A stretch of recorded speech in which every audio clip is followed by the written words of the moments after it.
व्हीएजी ऑडिओजमध्ये मी वैशाली तुमचं स्वागत करतेय. घेऊन आली तुमच्यासाठी गुंतल्या आतुर फिरुनीचा पुढचा भाग सुरू करण्याआधी प्लीज मी तुम्हाला रिक्वेस्ट करेन की माझ्या चॅनलला सबस्क्राईब करा आणि आधीचे पार्ट ऐकून सुद्धा घ्या. चला सुरुवात करते. गुंतल्या आतुर फिरुनी भाग 15. केतन काहीच क्षणात मोबाईल घेऊन आला आणि त्याच्या जागेवर येऊन नाश्ता करायला बसला. जागेवर येऊन बसताना एक बार पर्णीला स्मित देखील केलंच त्याने, कारण ती त्याच्याकडेच पाहत होती. केतनचा नाश्ता काहीच वेळात झाला तसा तो ऑफिसला जायला निघाला. चला येतो, आई बाबांकडे पाहून तो उठत म्हणाला आणि पर्णीकडे पाहत, पर्णी बाय. तो पर्णीला डोळ्यांनी खुणावत पुटपुटला तसं तिने होकारार्थी मान हलवली. तिला मात्र उगाचच अस्वस्थता वाटत होती. त्याला जाताना पाहून आपली हक्काची गोष्ट जणू आपल्यापासून दूर जाते आणि आपण मात्र सध्या काहीच करू शकत नाही ही हतबलता तिला छळत होती. केतन अखेर ऑफिसमध्ये निघून गेला. इकडं तिच्या मनात उगाचच द्वंद्व सुरू झालेलं. त्या द्वंद्वात असूनही पर्णीला अखेर तिची दिवसभराची कामं करणंही भाग होतच. त्याला इलाज नव्हता. केतन इकडे ऑफिसमध्ये पोहोचला आणि आज तर ऑफिस प्रिमायसेसमध्ये येताच त्याला कियारा लिफ्ट जवळ भेटली. आणि सुरुवातीला तिला पाहून हृदयात झालेली हलचल एकाएकी पर्णीचा चेहरा आठवून जबाबदारीच्या जाणीवेने त्याने स्वतःला वाहण्यापासून सावरलं. कियाराने जम्पसूट घातलेला, ज्याचा गळा अगदीच खाली होता आणि नेकला लेस होती. तिचे आजचे इतके मॉडर्न कपडे पाहून त्यानं तिच्याकडे पाहायचंही टाळलंच. हे हाय केतन, ती लिफ्टजवळ येताच अगदी एक्सायटेड होत स्मित करत म्हणाली. हाय, तो अगदीच शांतपणे म्हणाला. शिवाय त्यानेही तिला स्मित दिलं, पण त्यामध्ये एक प्रकारचं वेगळेपण होतं. तो किंचित नजर चोरून बोलत होता. नेहमी ती दिसताच त्याचं ब्राईट होणार ते स्माईल आज मात्र नव्हतं. नाही, आवाजात तो उत्साह होता. कियारालाही ते जाणवलं आणि तिला काहीतरी हरवल्यासारखं वाटलं. काय रे, आज मूड ठीक आहे ना? एकदम शांत आहेस अगदी, ती गंभीर होऊन म्हणाली. हो ऑफकोर्स, असं का वाटते तुला? तो कसा बसा हसला. डोंट नो, आज अगदी वेगळाच वाटतोयस का? बायकोशी भांडून तर आला नाहीयेस ना? तिनं मोठ्याने हसतच विचारलं. ती बहुधा जाणून घेऊ पाहत होते. नो नो, असं काही नाहीये. तो हसला पण हलकेच. ओ मग ठीक आहे. आणि एवढ्यात लिफ्ट आली. दोघंही लिफ्टमध्ये शिरले. लिफ्टमध्ये दोघेच असणार होते. त्याला थोडा घामच फुटू लागलेला. आत येत त्याने आधी फॅन सुरू केला. लिफ्टचं डोअर बंद झालं आणि आता लिफ्ट वर निघालेली. त्या दोघात आता थोडा वेळ शांतता पसरली होती आणि तो एक एक सेकंद सुद्धा त्याला खूप वेळाचा वाटत होता. हृदय तर जणू थांबलेलंच. त्यात ती त्याच्याकडेच पाहत असल्यासारखी त्याला जाणवत होती, जरी तो डायरेक्ट तिच्याकडे पाहत नव्हता. आणि त्यामुळे त्याच्या नजरेत उगाच अस्थिरता आलेली. आधीच मोठ्या असलेल्या त्याच्या पापण्या असंबद्धपणे हालत होत्या, ज्या तिनेही हेरल्या. काय रे, तू कोणत्या जिमला जातोस केतन? तिने विचारलं. मी ते औंधच्या मेन चौकात जे आहे ना तेच. तो आताही तिच्याकडे न पाहताच म्हणाला. अरे नाव सांग ना, त्या चौकात कितीतरी जिम असतील. तिथं एकच तर आहे, इंडोअर फिटनेस क्लब म्हणून. ओ गुड, ती हसत म्हणाली. आणि केव्हाचा त्यांचा फ्लोअर येण्याची वाट पाहत असलेल्या त्याला एकदाची लिफ्ट थांबली तेव्हा त्याला हायसं वाटलं. पण जसा त्याने लिफ्ट बाहेर पाऊल टाकलं, तिनं एकदम त्याचा हात पकडला, जे त्याला अगदीच अनपेक्षित होतं. केतन थांब ना. हां काय झालं?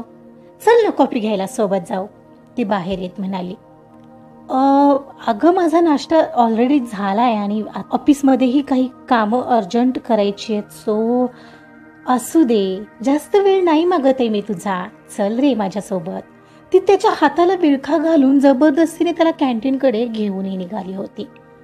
त्याला तिला नकार द्यायला जमलंच नव्हतं. मनाला थांबवायचा त्याचा एक असफल प्रयत्न तर झालेला, पण तिच्या इतक्या आग्रहापुढे तो टिकला नाही. दोघंही एक साईडला असलेल्या त्यांच्या नेहमीच्या कॅन्टीनमध्ये आले. एक जागा पकडून बसले आणि तिने जाऊन दोघांना कॉफी आणली. एक त्याच्या समोर सारली आणि स्वतःला घेत ती त्याच्या समोर बसली. अगं मला नकोय, घे रे माझ्यासोबत, काही नाही होत. तिनं ती जबरदस्तीनेच त्याला दिली आणि आताही तिच्या एवढ्या आग्रहापुढे तो तिच्यासोबत कॉफी घेऊ लागला. कॉफी पिता पिताही ती त्यालाच निहाळत होती आणि तो मात्र आज जाणीवपूर्वक तिच्याकडे पाहत नव्हता, कसल्याशा विचारात हरवलेला. यार, काल पर्णीच्या डोळ्यात किती विश्वास पाहिलाय मी. तिच्याही नकळत मी तिच्या विश्वासाला तडा जाऊ न द्यायचं ठरवलंय आणि आज पुन्हा हिच्यासोबत कॉफी प्यायला आलोय. यार, मला इतकं का गिल्टी वाटतंय. त्यात त्या सचिनने पाहिलं तर त्याला आयतीच संधी मिळेल. पण जाऊ दे ना, मी का कोणाचा विचार करतोय.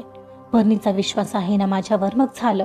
मी सुद्धा फक्त मैत्रीण म्हणून तिच्यासोबत आलोय, तो स्वतःला समजावत होता.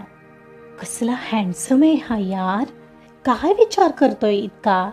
यार, माझ्याशी मैत्री करायला मरतात लोक आणि मी ह्याला भाव देते, कळत नाहीये का ह्याला. अन यार, मला आधी का नाही भेटला हा. मी स्वतः ह्याला प्रपोज केलं असतं. असो, तसंही आता काही फरक नाहीच पडते मला म्हणा, पण याला मी मिळवणार. आय नो त्यालाही माझ्याबद्दल अट्रॅक्शन आहे, पण बोलत नाहीये यार. मला काढून घ्यायला हवं की नेमकं त्याच्या बायकोचं आणि त्याचं रिलेशन कसं आहे.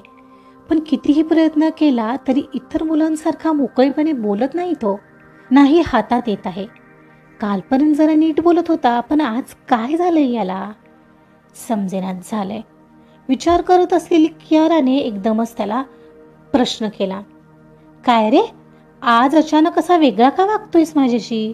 नेहमीसारखा बोलत नाहीयेस, काहीतरी मिसिंग वाटतंय. अरे असं काही नाहीये, तो म्हणाला. नाही कसं, काहीतरी आहे नक्कीच. मला सांग ना. मला सांगू शकतोस तू, ती अगदीच लाडाला येत म्हणाली.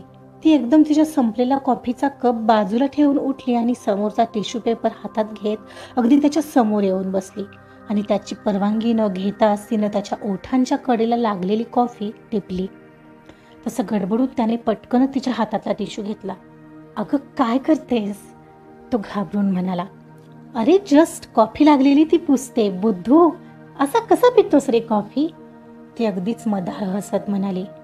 ओह मी मी पुसतो म्हणत तो स्वतः टिश्यू पेपरने ओठ टिपू लागला. तिच्यापासून लांब जायचा प्रयत्न करत होता तो पर्णीसाठी, आणि ती मात्र आणखीन जवळ येत होती. त्यालाच कळेना झालेलं त्याच्या आयुष्यात काय चाललंय. एवढ्यात त्याचं दुर्लक्ष गेलं. सचिन त्याच्या गर्लफ्रेंड मेधासोबत कॉफी घ्यायला कॅन्टीनमध्ये आला असावा. एक ठिकाणी उभा त्या दोघांकडेच पाहत होता हे पाहून केतनला आणखीनच गिल्ट आलं, पण तो मात्र उपहासाने त्याला मान हलवत कॉफी घ्यायला निघून गेला. ओ माय गॉड, त्यानं पाहिलं का. शेट. तोंडातल्या तोंडात पुटपटत तो डायरेक्ट उभा झाला तशी कियाराही उठली. तिनेही त्या दिशेला पाहिलं जिकडं केतनचं लक्ष होतं. तिलाही सचिन दिसला. हा त्या सचिनला पाहून असा रिॲक्ट झाला का. ओ बहुतेक कियाराला कळलं होतं. तसं पुढच्या क्षणाला ती त्याला म्हणाली. काय झालं केतन, सॉरी तुला राग नाही ना आला. ते मला अगदीच वियर्ड वाटलं सो मी.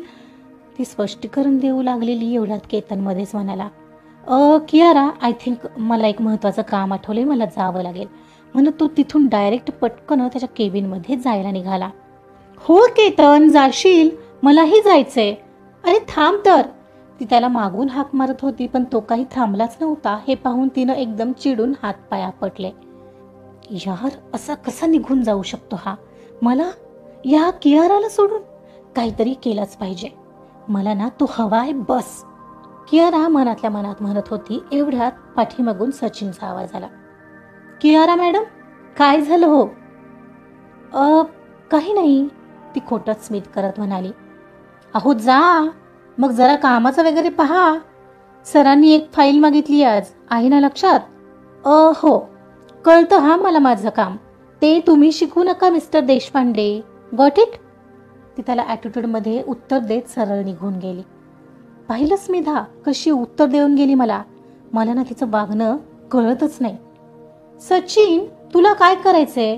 किती वेळा सांगितलं तिच्याशी बोलत जाऊ नको. मला ना ते बिलकुल आवडत नाही. आत्ता कपडे बघ कसे घातलेत तिने. सोड, मला ना बोलायचंच नाही तिच्याबद्दल. अगं तुला समजत नाही, मला केतनसाठी वाटतंय. मला कळत नाही ती केतनच्या मागे का लागली. काहीतरी गडबड वाटतंय मला. त्यांचं त्यांना पाहू दे, तुला काय करायचंय. तू तिच्यापासून लांब राहणारेस हा सचिन. मेधा त्याला रागे भरत होती. अगं असं काय करतेस. तो हँडसम आहे, चांगल्या घरचा आहे हे पाहून ती त्याच्या मागे लागली आहे. सरळ सरळ दिसतंय. असल्या अय्याश मुलींना मी चांगलंच ओळखतो. केतनचं केतन बघून घेईल. त्याला खड्ड्यात पडायचंय तर पडू दे ना. तू का तिच्याशी बोलून स्वतःचा अपमान करून घेतोयस?